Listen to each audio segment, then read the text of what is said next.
Good morning everyone. आज 20 अक्टूबर और GS math bye Navneet sir YouTube channel के प्लेटफॉर्म पर आज के करंट अफेयर्स को लेकर मैं आपके साथ हूं। तो स्टार्ट करते हैं। आज का पहला क्वेश्चन है कि भारत किस देश को पनडुब्बी आईएनएस सिंधुवीर लीज पर प्रदान करेगा। तो इसका आंसर हुआ म्यांमार। म्यांमार को भारत आईएनएस सिंधुवीर जो पनडुब्बी है ये लीज पर प्रदान करेगा। यहां से जुड़े हुए क्वेश्चन कि यह म्यांमार की पहली पनडुब्बी होगी। इससे पहले म्यांमार के पास हमारी पनडुब्बी नहीं थी। दूसरी चीज क्या है कि जो पनडुब्बी है आईएनएस सिंधुवीर ये सिंधु घोष क्लास की पहली पनडुब्बी है और ये डीजल इलेक्ट्रॉनिक पनडुब्बी है। क्या है? सिंधु घोष क्लास की पहली पनडुब्बी और डीजल इलेक्ट्रॉनिक पनडुब्बी है। इसे 1988 में भारत की सेना यानी कि नेवी में शामिल किया गया था और इसको जो डिजाइन हुआ या इसका निर्माण हुआ तत्कालीन सोवियत संघ ने किया था, जिसका बाद में विघटन हो गया। तो इसका निर्माण तत्कालीन सोवियत संघ ने किया था। यहां पर बात करें अगर हम म्यांमार की, तो म्यांमार की जो कैपिटल है वो है न्यायपीढ़ा और म्यांमार के जो प्रेसिडेंट हैं उनका नाम है बिन मिंट। बिन मिंट ये म्यांमार के हमारे प्रेसिडेंट। अगला क्वेश्चन, पुस्तक Cs for cat and Ds for depression के लेखक कौन हैं? तो ये लेखक है हमारे लेखिका है कैरवी भरतराम। ये इनकी इमेज लगी हुई और ये इनकी बुक का जो कवर फोटो है वो है। तो इस पुस्तक में इन्होंने स्पेशली मानसिक स्वास्थ्य की चर्चा की है, साथ साथ कुछ मुद्दों पर शारीरिक स्वास्थ्य की भी चर्चा की है और मानसिक और शारीरिक स्वास्थ्य से जुड़ी बीमारियों पर प्रकाश डाला है जिससे लोग इनके प्रति रहें सचेत। दूसरा क्या है कि अगर कैरवी भरतराम की बात की जाए तो ये स्पेशली चिल्ड्रंस बुक लिखना पसंद करती हैं बच्चों के ऊपर। इन्होंने कुछ बुक्स लिखी है जैसे कि उनके नाम है रामायणा इन राइम, कृष्णा इन राइम जैसी बुक्स इन्होंने ऑलरेडी लिख रखी हैं। अगला क्वेश्चन, भारत सरकार ने किस वर्ष तक भारत को ट्रांस फैट से मुक्त कराने का लक्ष्य रखा है? तो ये लक्ष्य रखा है 2022 तक भारत सरकार ने। बहुत इंपॉर्टेंट क्वेश्चन क्या है कि जो ट्रांस फैट है उसको धीमा जहर भी बोला जाता है। अगर क्वेश्चन पूछे जाए कि धीमा जहर किसको कहते हैं तो ये हमारा हुआ ट्रांस फैट। इसमें होता क्या है कि जो ट्रांस फैट होता है वो हमारा अनसैचुरेटेड फैट है यानी कि असंतृप्त वसा है, पहली चीज। दूसरा, ये निर्माण कैसे होता है?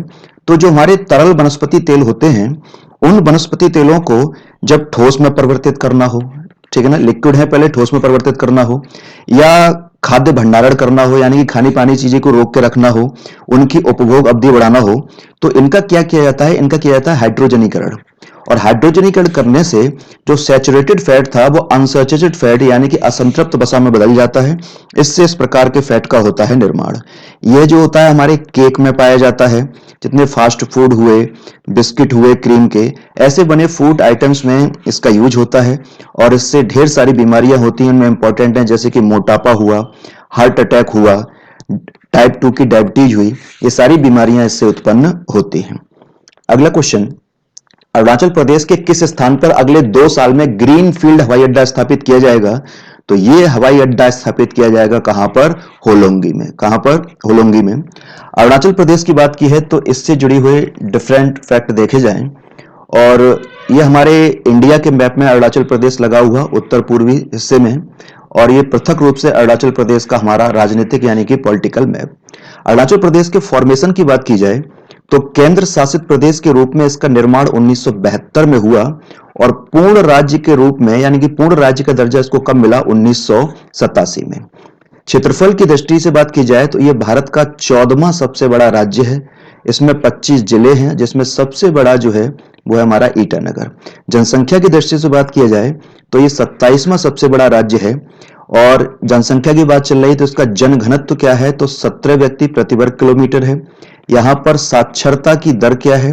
तो 66.95% और यहां पर सेक्स रेशियो यानी कि लिंगानुपात क्या है? तो यह है लिंगानुपात यहां पर 938।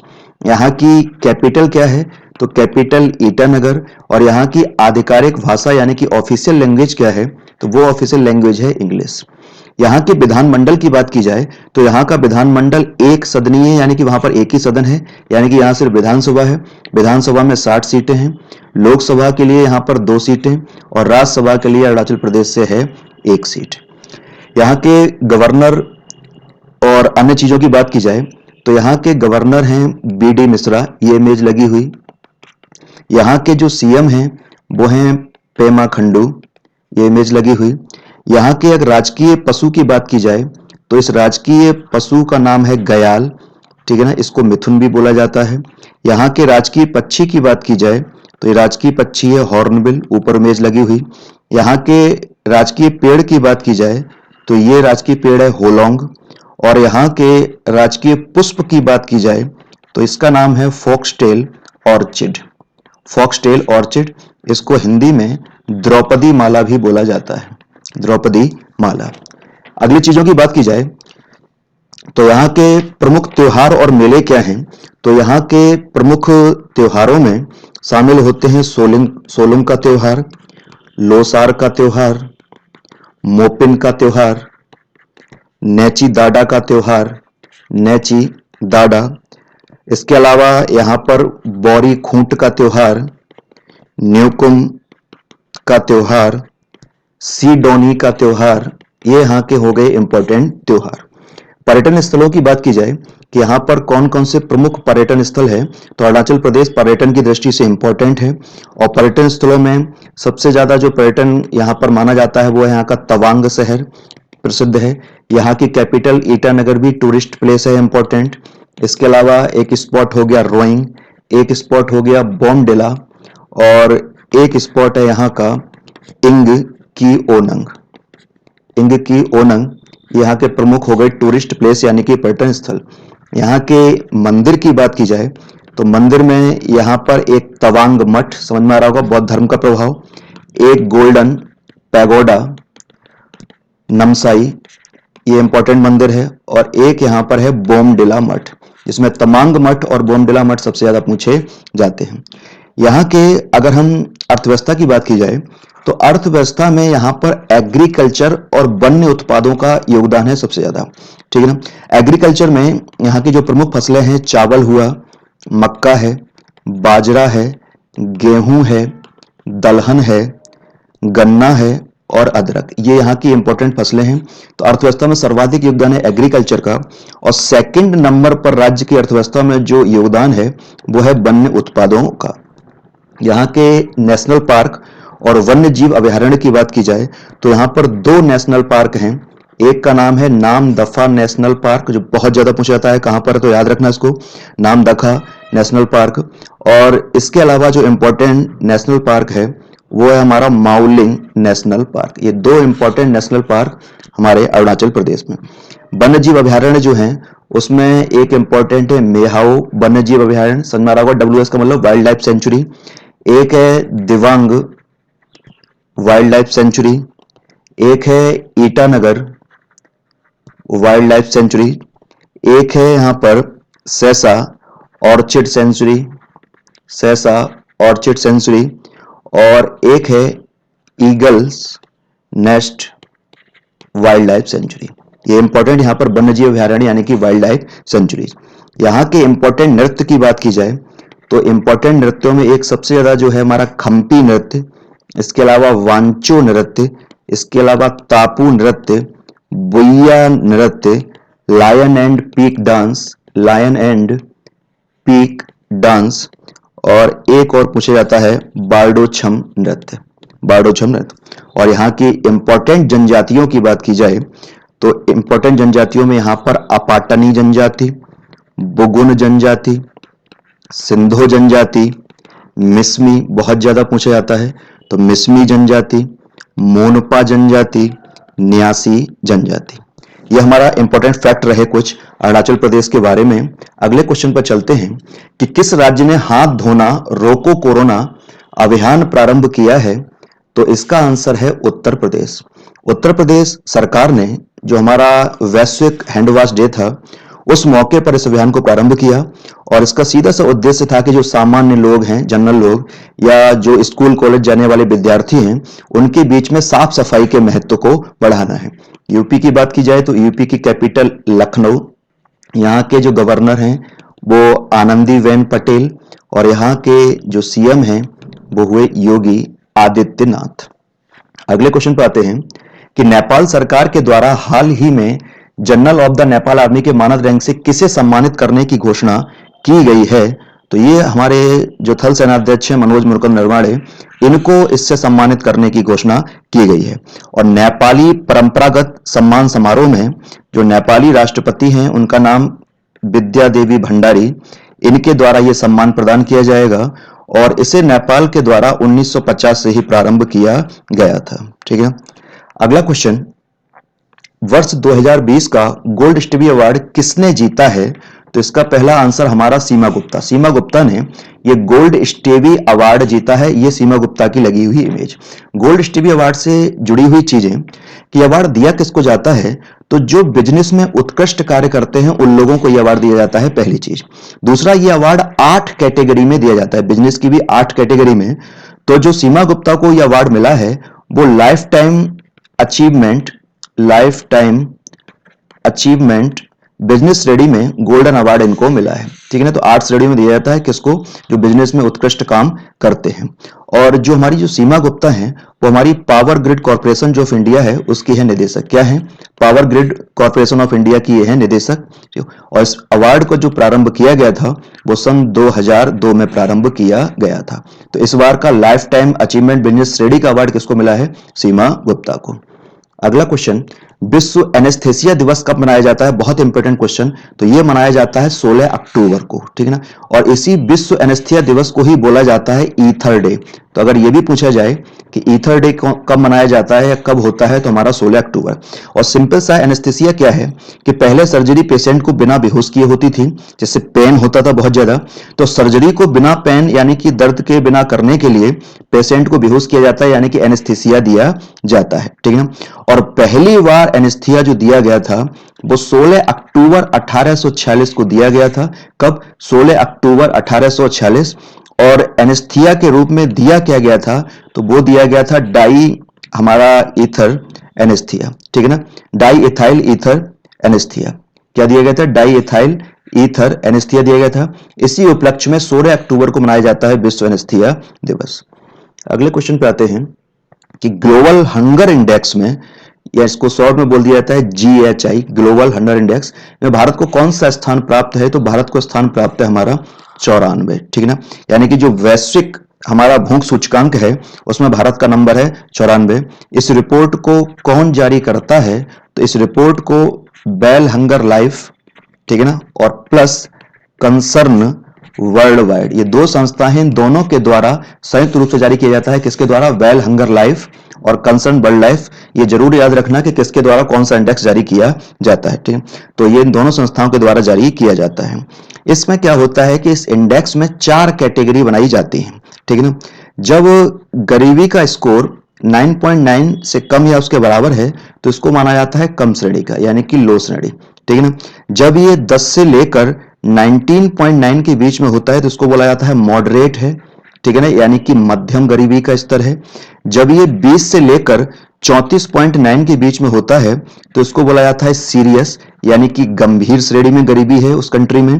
और जब ये 35 से लेकर 49.9 के बीच में होता है तो इसको बोला जाता है अलार्मिंग इंग्लिश में, यानी कि खतरे की श्रेणी में है, खतरे की घंटी बज चुकी है।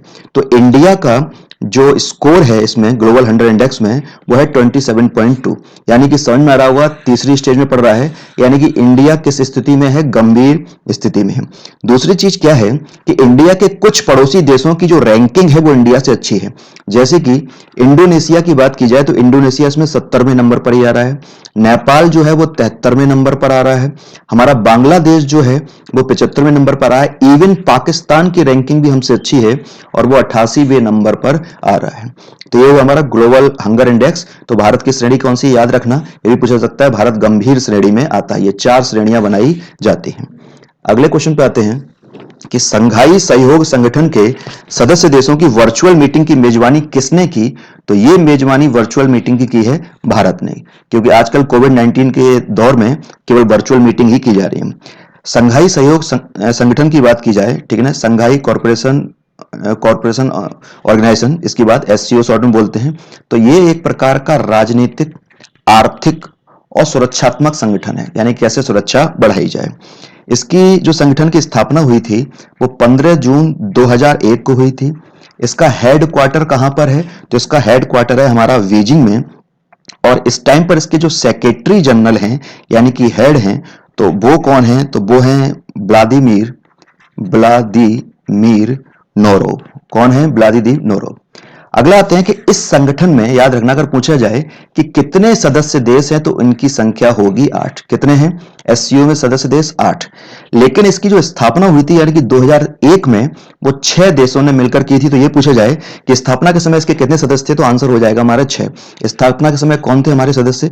एक चीन था, एक रूस था, एक कजाकिस्तान था, एक उज्बेकिस्तान था, ठीक है ना, एक ताजिकिस्तान था, ताजिकिस्तान, और एक था किर्गिस्तान। इन 6 देशों ने मिलकर इसकी स्थापना की थी। दोबारा बोल रहा हूं, चीन था, रूस था, उज्बेकिस्तान था, ठीक है ना, कजाकिस्तान था, और हमारा था किर्गिस्तान। इन 6 देशों ने की।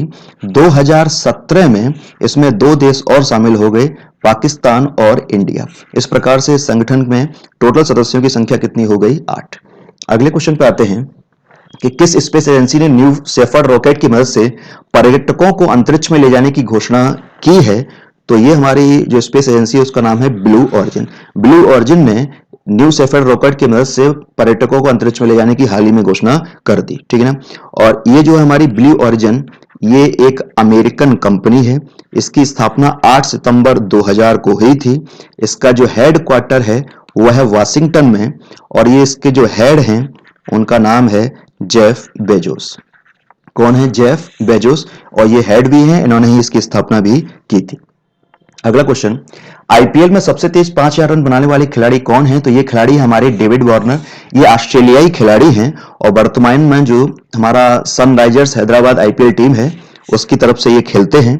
और इन्होंने 135 पारियों में ये सबसे तेज 5000 रन बनाने का रिकॉर्ड बनाया है। इससे पहले ये जो रिकॉर्ड था 5000 रन का, वो विराट कोहली का था, और उन्होंने 157 पारियों में ये रन बनाया था। तो विराट कोहली का ही रिकॉर्ड इन्होंने हार्डी तोड़ा, किसने? डेविड वार्नर ने।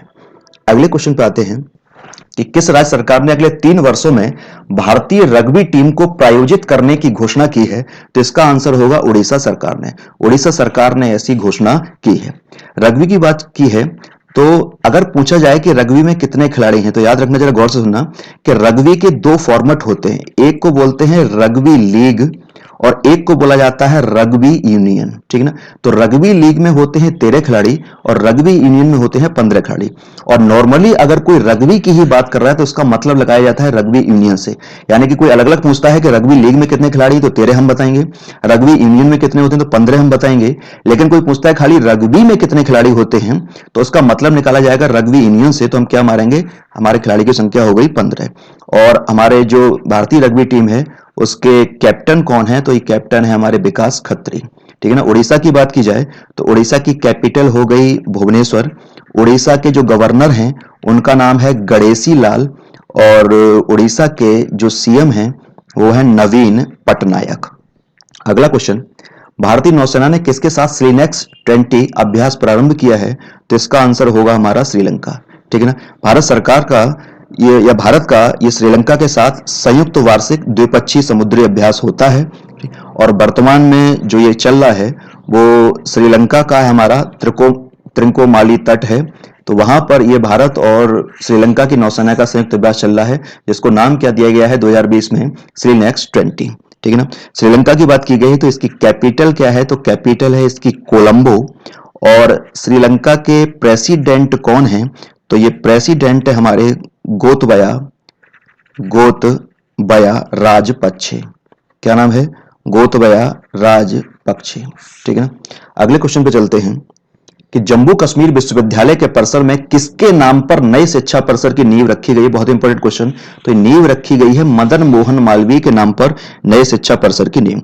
हाल ही में हमारे जो जितेंद्र सिंह केंद्रीय मंत्री हैं उन्होंने ये नींव रखी है, और इसको रखते हुए बोला है कि जो मदन मोहन मालवीय हैं वो 20वीं सदी के प्रारंभ में महत्वपूर्ण टीचर्स में से एक थे, तो उन्हीं को सम्मान देने के लिए ये नींव रखी गई है। अगर मदन मोहन मालवीय की बात आई है तो इनसे जुड़ी ही बहुत सारे वन लाइनर क्वेश्चन पूछे जाते हैं, जैसे कि इन्हीं को महामना की उपाधि दी गई थी, पहली चीज, ठीक है ना।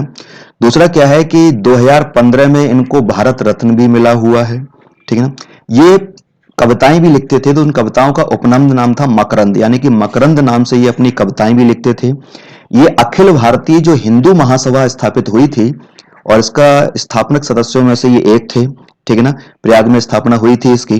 दूसरा जो काशी हिंदू विश्वविद्यालय, काशी हिंदू विश्वविद्यालय, इसको हम शॉर्ट में BHU बोलते हैं, बनारस हिंदू यूनिवर्सिटी, 1916 में इसकी स्थापना भी किसने की थी? हमारे मदन मोहन मालवीय ने, ठीक है ना। जम्मू की बात की है तो जम्मू में स्थापित हो रहा है। तो जम्मू की जो कैपिटल है वो हमारी गर्मियों में रहती है श्रीनगर, ठीक है ना, और सर्दियों में पहुंच जाती है ये जम्मू। और जम्मू कश्मीर के जो उपराज्यपाल हैं वो कौन है? हमारे मनोज सिन्हा, ठीक है ना। तो ये आज का हमारा करंट अफेयर्स पूरा हुआ। उम्मीद है आपको पसंद आया होगा। अगले सेक्शन के साथ फिर मिलते हैं। Till then bye.